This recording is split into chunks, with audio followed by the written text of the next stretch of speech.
Roughly nowadays there is around 650 million diagnosed diabetics. One diabetic die every 15 seconds. In USA, $400 billion the cost of these people who come in the hospital. I didn't create a startup to make accessories. I wanted to change the world. Nothing is impossible. You have to run after impossible. Hi, I'm Tom Guinness and welcome to the Raising Your podcast. Here we go behind the scenes with the people building the future of European tech. Today we welcome Luc Pierart to the show. Luc is the co-founder and CEO of LipsTech.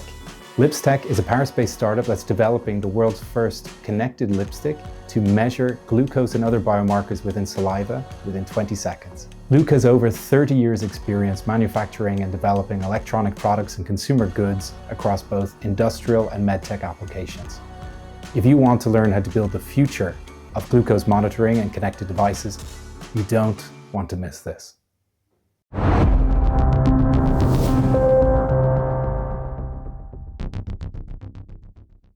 Before we begin, please hit the subscribe button. It's one quick, free, easy way for you to support the channel and help us make our production better each and every week.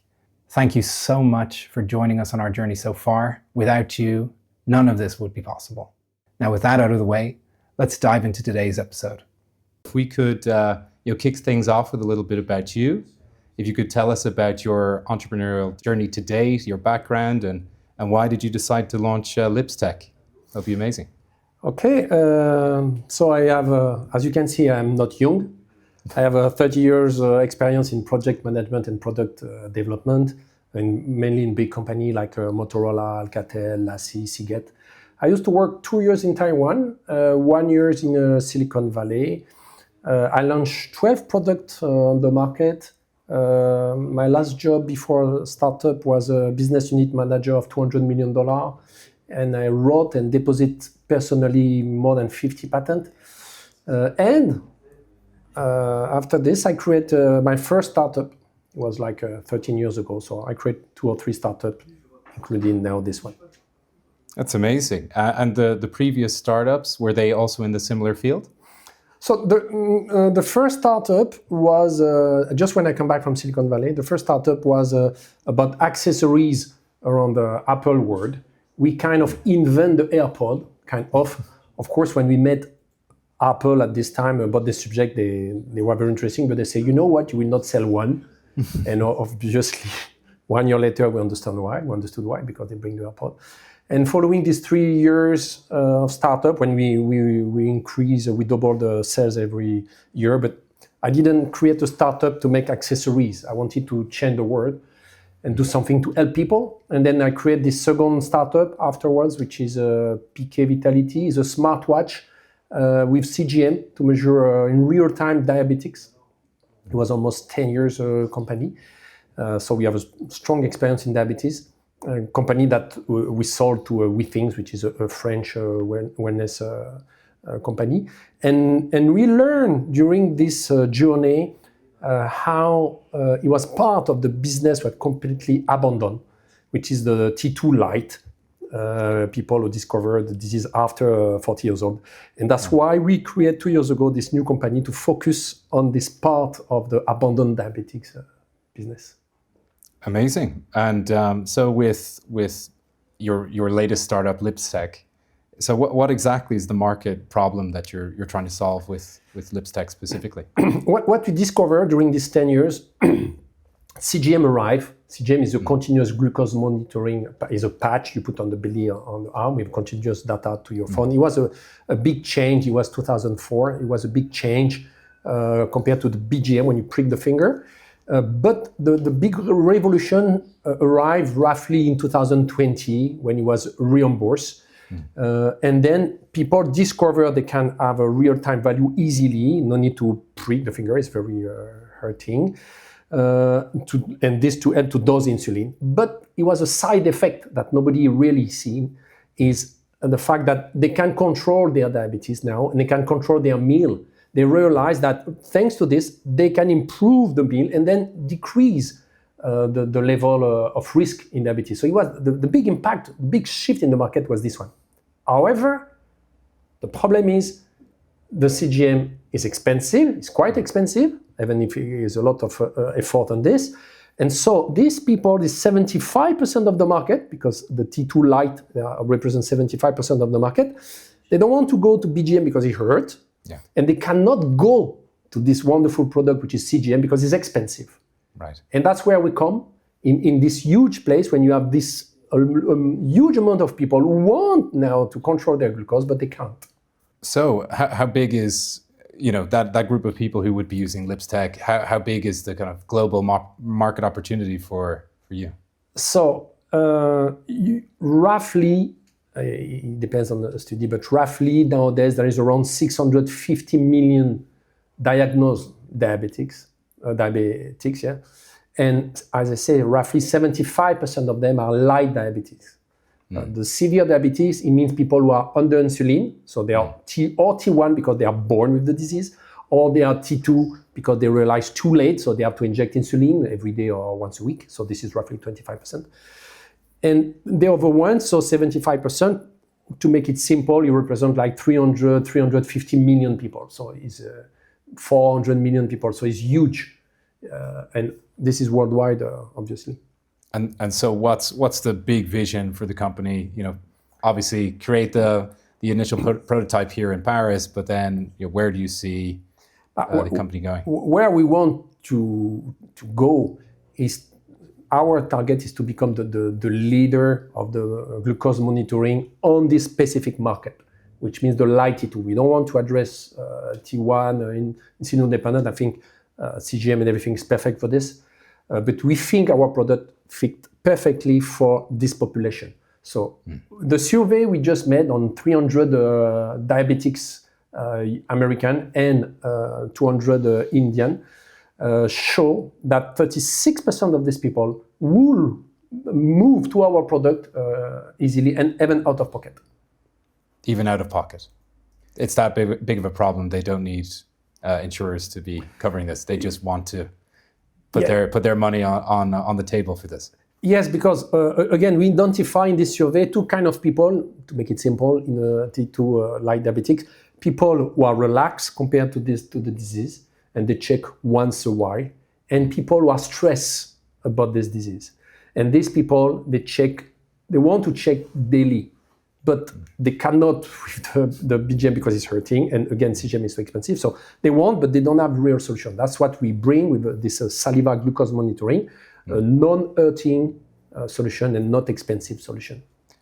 So the saliva monitoring solution, how does it actually work? Could you explain to us in kind of plain English what kind of steps go into it? So in terms of technical, after I can talk in terms of usage, in terms of technical, what makes our technology different is we use our technology we developed for 10 years on the CGM watch. So we use the base of this technology, so CGM technology, which doesn't exist today in a saliva test. The current saliva test is like a COVID test, is a yes, no test, is an antibodies test. You have a pink color. That's it. You cannot reuse it. And our technology is based on this enzyme biochemical technology. And what is very interesting in this technology is you can reuse it. And then our product, you will be able, is used with a consumable, you will be able to reuse it 60 times. With a limit of 60 days, but then you have one product in your pocket and you can use it 60 times. And that's the strength of this technology. Now, in terms of usage, for the user, it's super simple. I show you here, which is basic prototype, but for the user, it's super simple. You open the cap, you rub your lips. Here, the concept is the red wax is replaced by a foam, simply.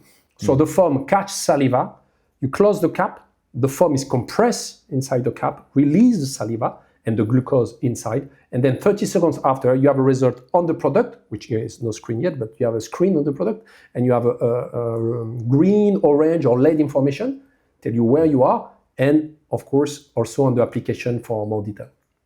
Simple. Right. So how did you build the MVP, so the minimum viable product here?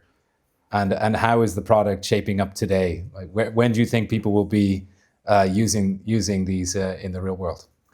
So to go fast to the market, we start with a MVP product, which is a bit more basic than this one. I would say it's just a stick You have a box and a stick. You remove the stick, you take the saliva, you put in the box, you close, kind of a clam, I say. And this helped to go within, we expect to be next year on the market based on this. And we make the clinical trial on 180 people based on this prototype. And that's the product, nicer than the prototype we have today. But that's the product we bring on the market first. And after, we will move to the lipstick. Right. And then you spoke about an application as well. Yes. Again, because we use this kind of technology, which is electrochemical technology, so this give electron, give electricity. So thanks to this, again, which you cannot do with a classic saliva antibodies test, thanks to this, we can have electrical information, which means you can send the data to the application. That's why it's quite unique also. Reusable and Bluetooth is quite unique. And so you can have an application with data, with information about your past, about history and so on. And mainly a key point we bring, which is patented, by the way, is we will bring a estimation of your A1C. So A1C looks a bit strange, but that's the value that every diabetics who are aware follow. They must be below 6.5. If you are below 6.5%, it means you have no risk. Around 6 and 7, 8, it depends on the country, and above, it means you are at risk. So we will, and this is a quarter value, but we have an algorithm, special algorithm, to give a weekly value, so you know every week where you are on this level, and mainly a trend. So a neuro will tell you are in the good direction. All the effort you make this week, keep going, you're in the good direction. And this, I insist a bit on this, on the app, because the key issue for T2 Lite is motivation, education. They don't know what to do with the value. They don't know if they go in a good direction. It's a 10 years disease. It's not a 1 month disease. It's for 10 years. You live with this, so you need some help to know, okay, I keep in a good direction, I am below 6.5. And that's what we bring in the app. Amazing. Well, so when we're talking about hurdles to bringing this to market, where exactly are you and the team in the whole regulatory process right now, and what do you need to kind of bring it to the market? So we start 2 years ago, and we expect to be on the market. So we are in begin 26. We expect to be on the market in 27. It's quite fast for two reasons. First, we come again from 10 years experience. So we have a lot of background already, so help us to go straight to the point and faster. We are just after clinical trial. We just finished now the first clinical trial on 180 people in India. So a lot of people say, why you do in India? Because we are a poor startup, we are French. So we don't have much money, so we have to manage the way we can. So that's why we start in India first, to compare our product to a BGM the morning, to the CGM the afternoon, and to compare both the data. And today we have a result of 98% accuracy, so we are very happy with the product. And now we are in the process of raising funds, Series A. We are looking for around 6 million to be able to move to the next stage, which is a commercial development, manufacturing, and go to the market. Amazing. So, when we take a look at LipsTech versus the rest of the market, how do you compare to the rest of the market, and what is kind of the unfair advantage that you'd have versus your direct competitors? Okay, so as I said a bit before, you have mainly two competitors. I will talk a bit about others, but the number one since 1970 is the BGM. You prick the finger, he hurt. He hurt a lot. So it's a good advantage. It's quite cheap. It's cheaper than our product, a bit cheaper. So for people who just need to test once a week, it's perfect. They will stay there, wonderful. Other side, you have the CGM product that I love. It's a wonderful product, but it's expensive. So it's roughly $1 per month. And for these people who are not reimbursed, it's a lot of money. So of course, when you have money, you will go there. But our point is to be in the middle between both. People who are stressed, who want to control every day, don't want to hurt, don't want to pay a lot of money. Because our product, in terms of cost, will cost you around $200, $250 per year. BGM is like $50. Our product, $200, $250 per year. And the CGM is like $1,000. So that's where we are between these two. And you have also other very small competitors which are not really on the market. For example, you have one was implantable, which is on the market, but it's very difficult to go deeper because but you have to pay the surgery and so on. I really always believe that this product can fit perfectly with a closed loop system, which is you have a pump, and at the same time you have this implantable product can discuss to the pump. I really believe this is a perfect fit for this kind of product, but it's another market. Right. Diabetes is a huge market. There's space for everyone. So I believe this is space for them. And there is kind of non-invasive. 30 years people try to do non-invasive product. Nobody came to the market yet. It's very difficult. Or the tears, or the sweat, or the radio, or the iontophoresis. There's many things, but nothing really on the market. Still, I forgot one guy who do a good job in UK. They do a kind of patch, which is a non-invasive patch. So it's very interesting, but they always have a lot of difficulty to go in the market because actually it's a one-day product. So at the end, it's expensive. How much impact do you think this will have on your customers' lives? The key point here is you have to know that today there is one diabetic die every 15 seconds. 15 seconds. So imagine how many people die during we talk here. So people don't know this, but it's super impressive. And who die is people who don't control themselves correctly. Again, it's people who are with the A1C very high. And we don't talk about 7 or 8. We talk about 11, 12, 13, whatever. They have very high level of A1C. So the idea here is to help this hyper growth market of T2 light, people above 40 years old, to not fall down in the insulino-dependent people and then finish by dying. So what we want is to help these people to self-monitoring, to help them to be really proactive with a simple product to use, with a simple feedback. You're just a number, an arrow. That's it, very basic, a color, green, orange, red, you know where to go. So it's very easy to know you're in a good direction. With a coaching inside who help you, if you don't know, on the exercise, on the food, give you some tips how to improve, in which you can measure after. You follow the tips, you measure, you know if the color is better, you know you're in the good direction. And then these people, they will not fall in hospital, they will not fall in this pool of people who are dying.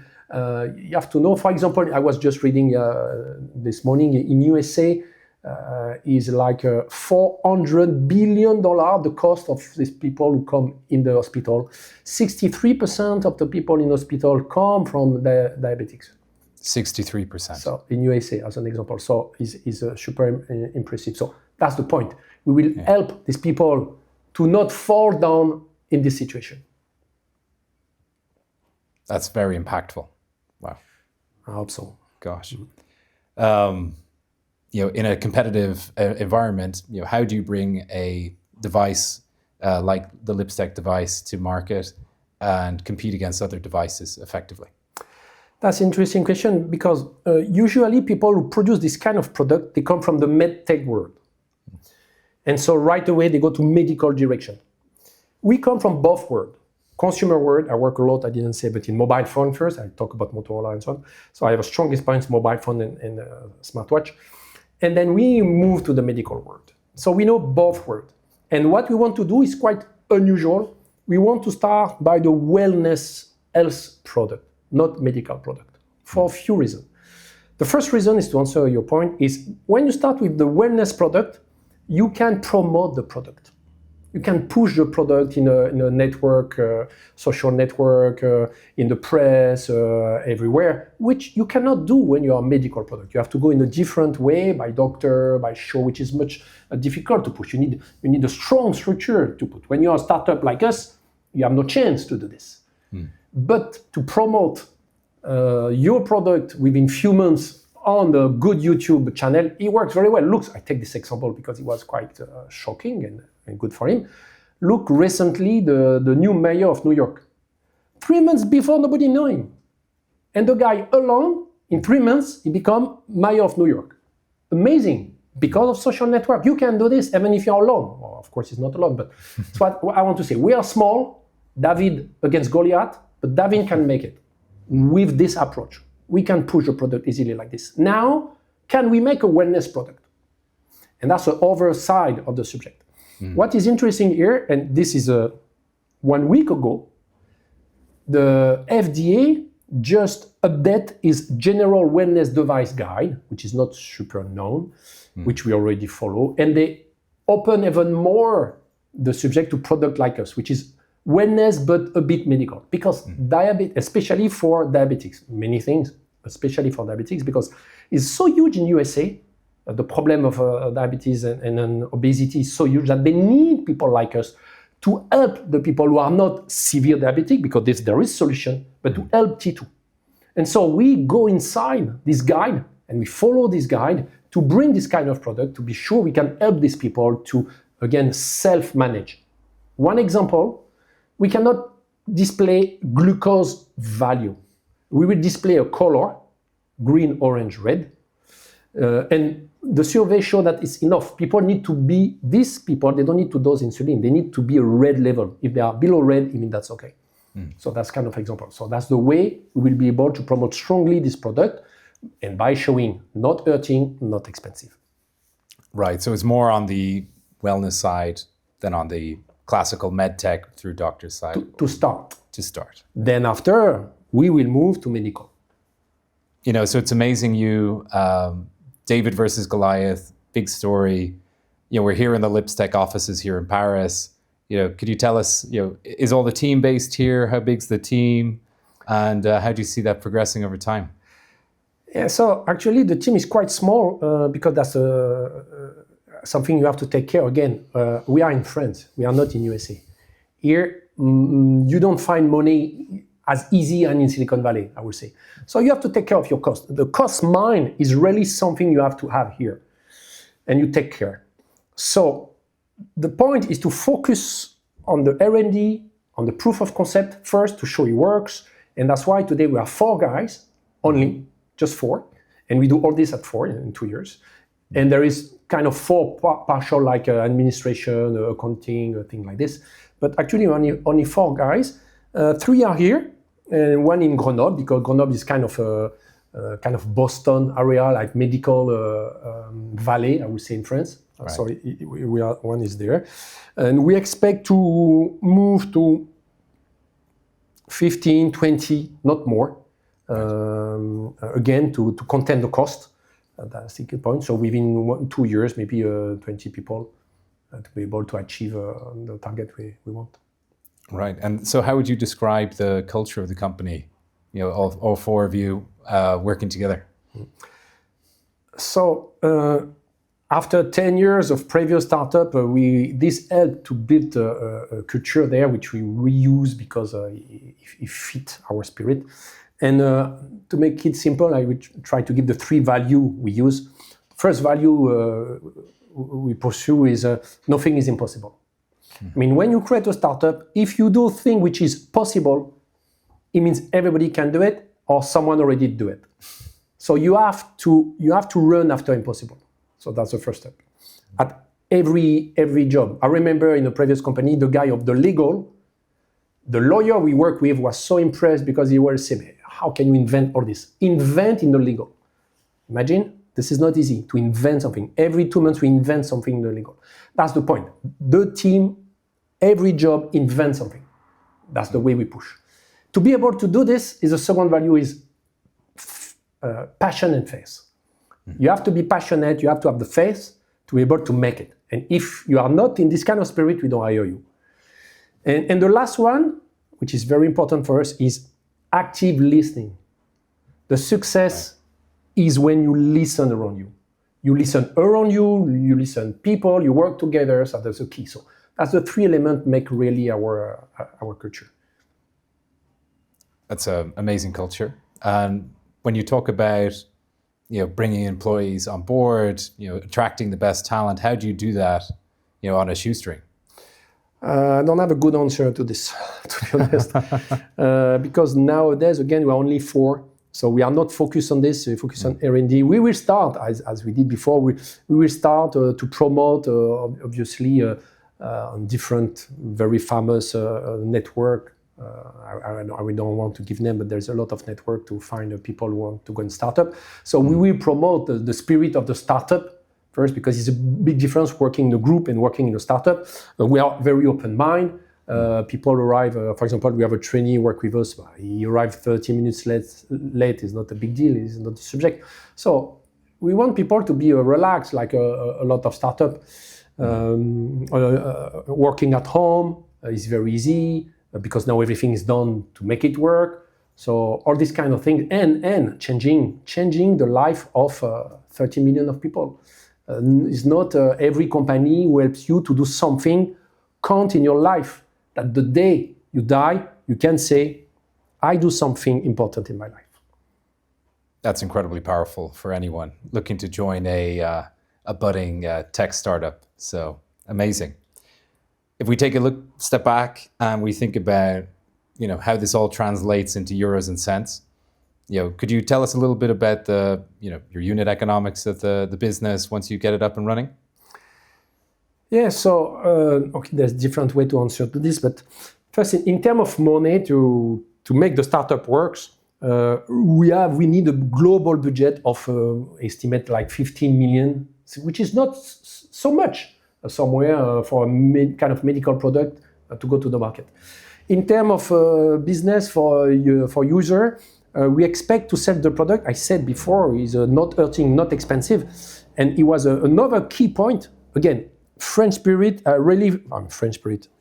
are very focused on cost because we are not rich, I would say, easily. So each cent is important. So we fight from the development, from the design, to be able to decrease the price. And because we come from manufacturing, we don't come from the lab. People come from the lab, don't see manufacturing, don't see the cost first, and we want to make it work. But we see the big pictures. And we know it cannot work if you have only a technology. You must have a full product in every aspect, which means the user experience, the design, the cost. And that's why we success today with a strong gross margin to have a product we can propose to $39 for people for 60 tests with a limit of 60 days. So you can reuse it 60 times for $39. It's not as cheap as a BGM, but it is not far. And we will improve in the future. Okay, so when it comes to investor support, who's backed LipsTech so far? We start LipsTech like 2 years ago now, yes. So I start with my own money. Then after there is a BPI, which is a very good government bank who help a lot of French people here who give a little money. And mainly, then after it was Business Angel, which is my ex-investor of the previous startup. We invest a total of like 350K. And also, interesting, the CEO of Burger, who invests personally of the company. So Burger is one of the top 3 leader in Europe, mainly in Germany on home appliance and else, because he believes a lot in the company, and then we have strong relation before. And now we are starting Series A. For the next 6 months, hoping some corporate or some VC will come, knowing data room is open and there is already 1 or 2 corporate in the data room. Right. And so, thinking about your previous fundraising processes that you've worked on, what have you learned from them? I learned that it's not easy. Not easy. I learned that it's not easy for a medtech in Europe to raise money because there is no much medtech success in Europe. In USA, there's a lot of success, especially in diabetes, a lot of success company, but not much in Europe.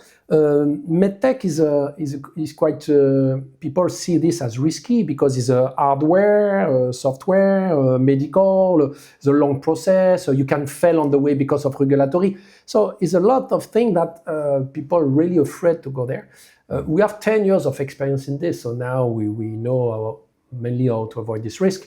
But just to say that it's quite difficult to be able to attract funds or VC in the pool because of this in Europe. We are not in USA, so we don't know much USA. I have a strong relationship with China because I work a lot in China before, as I come from manufacturing, so I have some contact there, so it works a bit better, I would say. But yes, medtech is not easy nowadays. Yeah, and so how do you balance, trying to, create a new business while also trying to fundraise for this new business at the same time? Or do you just need to be great at both at the same time? First, on the four guys, one guy take care of marketing and funds. So he do most of the job.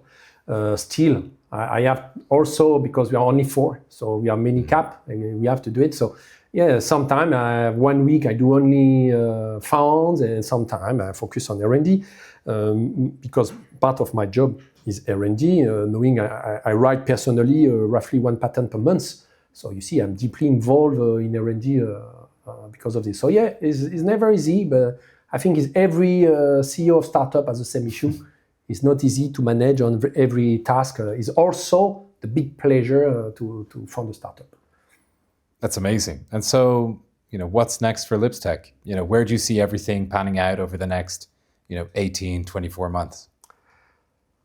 The next step here is first raise money. With this money, development and manufacturing of the product, go to market, prove there is a real market fit, which we prove theoretically with a survey, but prove there is real market fit. And after, we expect to move to medical, we expect to launch the lipstick, we expect to go on different analyte, we expect to go on pre-diabetics, because we can also predict if one day you will be diabetic with this product. So you can do many things. And in the saliva, you can see many things. There is a lot of publication show you can see prostate, you can see pancreatic cancer, you can see cholesterol, you can see many things. So there is a big space in front of us. That's amazing. Well, bright future ahead for LipsTech, it seems. Outside of building the business, what do you do for fun? What I do now for fun? Yeah. Not much, actually, but I do badminton. I play 15 years squash. Now I moved to badminton. It's very a cardiac sport, strong, fast, and so it fit to my personality. Great. If you weren't a startup founder, what would you be? I will be a kind of a Indiana Jones photographer, because I love photography, I love jungle, so I will be between. So you love photography and jungle? Yeah. Who is your closest celebrity lookalike? It depends which part of my life, but I would say in these 10 years, I would say something like Tony Stark. Tony Stark, Iron Man. I will not be the Iron Man, but I will be maybe more the Tony Stark. Fair enough. What are your top 3 films of all time? Pulp Fiction, Mulholland Drive. I love Lynch. And Star Wars, Luke Skywalker. My name is Luc. So. Perfect. What 3 books would you recommend to others? The Art of War from Sun Tzu, The Prince from Machiavelli, and the Bible. Oh, wow. 3 classics. From your experience to date, what advice would you give to other founders and entrepreneurs? Don't be alone. Find people with a strong experience on your field, because you will save a lot of time, avoid a lot of mistakes, and you make a big difference. Well, Luc, thank you very much for joining us today. Wishing you and the LipsTech team all the best in the future. Thank you, Tom. It was very interesting to ask me this question. It helped me also to think back about Star Wars, for example.